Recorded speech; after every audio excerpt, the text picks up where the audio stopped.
ఇచ్చాను, నా ప్రభుత్వాన్ని వారికి సైతం అందించాను, వారికి కూడా అనేక సంక్షేమ పథకాలు అందించాను అని చెప్పి కొంత ఎమోషనల్గానే ఉంది ఆయన ట్వీట్ అనేది. సో డెఫినెట్గా ఆయన 5 సంవత్సరాల పాటుగా ప్రభుత్వంలో ఉన్నప్పుడు ఆయన రీసెంట్గా అప్పటి వరకు ఎందుకు లాస్ట్ 48 hours బ్యాక్ అంటే మేబీ ఎగ్జాక్ట్గా April 29న వెస్ట్ బెంగాల్ రిజల్ట్స్ అయిపోగానే ఎగ్జిట్ పోల్స్ ఫలితాలు చూసిన తర్వాత అందరూ కూడా డిఎంకే స్టాలినే మళ్ళీ ముఖ్యమంత్రి అవుతారు, డిప్యూటీ సీఎంగా ఉదయనిధి స్టాలినే ఉంటారు, అటు కరుణానిధి ఫ్యాక్టర్ కానీ లేకపోతే గతంలో 5 ఏళ్ల పాటుగా ఉన్నటువంటి ఫ్యాక్టర్ కానీ దేశంలో మోదీని సైతం ఆయన ఒక రాష్ట్ర ముఖ్యమంత్రిగా ఇక్కడి నుంచి ఎదిరించడం కానీ డీలిమిటేషన్ వ్యతిరేకంగా ఆయన పోరాటం కానీ Tamilians most of the Tamilians so బీజేపీని ఇక్కడ చూడండి, బీజేపీకి వచ్చిన సీట్ అంతా ఒకే ఒక్క స్థానంలో మాత్రమే బీజేపీ గెలిచింది. బీజేపీ గెలిచింది ఒక్క స్థానంలో మాత్రమే. అంటే బీజేపీని ఎంత మేరకు అక్కడ ప్రజలు తిరస్కరించారో చూసాం. సో ద్రవిడియన్స్కి కొంత వాళ్ళ స్టేట్ అన్నా వాళ్ళ కల్చర్ అన్నా వాళ్ళకి సంబంధించిన ఏ ఆస్పెక్ట్ అయినా సరే వాళ్ళు ఇండివిజువల్గా సెల్ఫ్ రెస్పెక్ట్తో చాలా గట్టిగా ఉంటారు. సో అటువంటి వాళ్ళు ఎన్ఆర్డీఎంకేని యాక్సెప్ట్ చేయరు. కానీ టీవీకే విజయ్ అండ్ డిఎంకే మధ్యలోనే పోటీ ఉంటుంది. టీవీకే విజయ్ కొత్తగా వచ్చిన వ్యక్తి కదా, అనుభవం లేని వ్యక్తి, రాజకీయంగా ఎటువంటి అనుభవం లేదు ఆయనకి. సో స్టాలిన్ అయితే కరెక్ట్గా ఉంటుందేమో, కరుణానిధి ఆయనకున్నటువంటి పొలిటికల్ చరిస్మా ఇటు స్టాలిన్కి వర్కౌట్ అవుతుందేమో. ఆ తర్వాత ఇంకో విషయంలో తన కుటుంబంలో కూడా చాలామంది రాజకీయ నేతలు పొలిటికల్గా ఉన్న వాళ్ళు ఉన్నారు కాబట్టి అవన్నీ కూడా కలిసి వస్తాయేమో, పొలిటికల్ చాణక్యతని చతురతని వాడతారేమో అనుకున్నాం. కానీ ఎగ్జిట్ పోల్ ఫలితాలు కూడా అదే రకంగా రిజల్ట్ ఇచ్చినప్పటికీ ఒక్కసారిగా తలకిందులైపోయింది. స్టాలిన్ పొలిటికల్ ఫ్యూచర్ ఒక్కసారిగా బ్రేక్ పడింది. ఏకంగా ఎంతలా ప్రజలు తిరస్కరించారంటే కేవలం అక్కడ ఆయన ప్రభుత్వాన్నే పక్కన పెట్టడం కాదు, ఆయన్ని సైతం తిరస్కరించారు. He is also rejected peace. Kolathur నియోజకవర్గం నుంచి ఆయన ప్రత్యర్థి విఎస్ బాబుని టీవీకే పార్టీ తరఫున కంటెస్ట్ చేసిన వ్యక్తిని గెలిపించి అక్కడ ఆయనను సైతం పక్కన పెట్టినప్పుడు అర్థం చేసుకోండి, పబ్లిక్ కేవలం ఆయన ప్రభుత్వాన్నే కాదు ఆయన్ని కూడా తిరస్కరించారు అనేది. కొలతూరు నియోజకవర్గంలో అట్మోస్ట్ ఆల్ 8,650 ఓట్స్తో ఆయన ఓటమి పాలయ్యారు.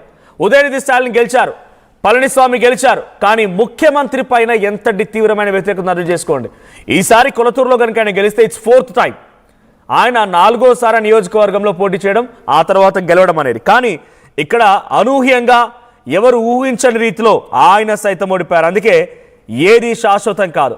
5 ఏళ్ల ప్రభుత్వానికి వచ్చి ప్రజల్ని మీ వైపుగా తిప్పుకోవాలనేది మీరు చేయాల్సిన పనిలో, లేకపోతే మీ సర్వీస్లో, మీ మాటల్లో, మీ చేతల్లో. అంతేగాని మీ ప్రెషర్లో, మీరు పెట్టేటువంటి సపరేషన్లో భయపెట్టాలనుకుంటే ప్రజలు అవకాశం వచ్చిన రోజున వాళ్ళు భయపెడితే కనీసం మీరు ఇక బ్రతకడం కూడా కష్టమే. ఆ రకంగా భయపెడతారు పబ్లిక్. అధికారం ఎవరికి శాశ్వతం కాదు. డిఎంకే స్టాలిన్కి ఈరోజు అదే ప్రూవ్ అయింది, పినరాయి విజయన్కి అదే ప్రూవ్ అయింది. తృణమూల్ కాంగ్రెస్ మమతా బెనర్జీ విషయంలో అయితే అట్మోస్ట్ ఇట్స్ ఇన్స్పిరేషనల్ స్టోరీ. తను ఎక్కడి నుంచి ఏ వరకు ఎదిగారో, ఆ ఎదిగిన తర్వాత ఒదిగుండకుండా ఎంతలా అక్కడ పబ్లిక్ని ఇబ్బంది పెట్టారు అనేది అక్కడ వెస్ట్ బెంగాల్ పబ్లిక్ చెప్తే అర్థమవుతుంది. సో చాలా లైవ్స్లో ఆర్టీవీలో మీరు అక్కడ పబ్లిక్ రియాక్షన్ తీసుకున్నప్పుడు చూసే ఉంటారు. సో అక్కడ పబ్లిక్ చెప్తున్న మాట ఏంటి, we have been very much surprised.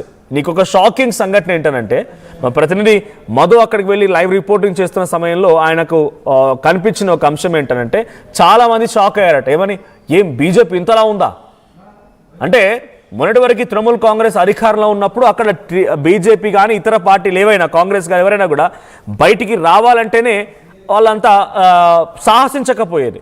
వచ్చి మేము ఎందుకు చిక్కుల్లో పడాలి అనే రకంగా ఆలోచించేదంట.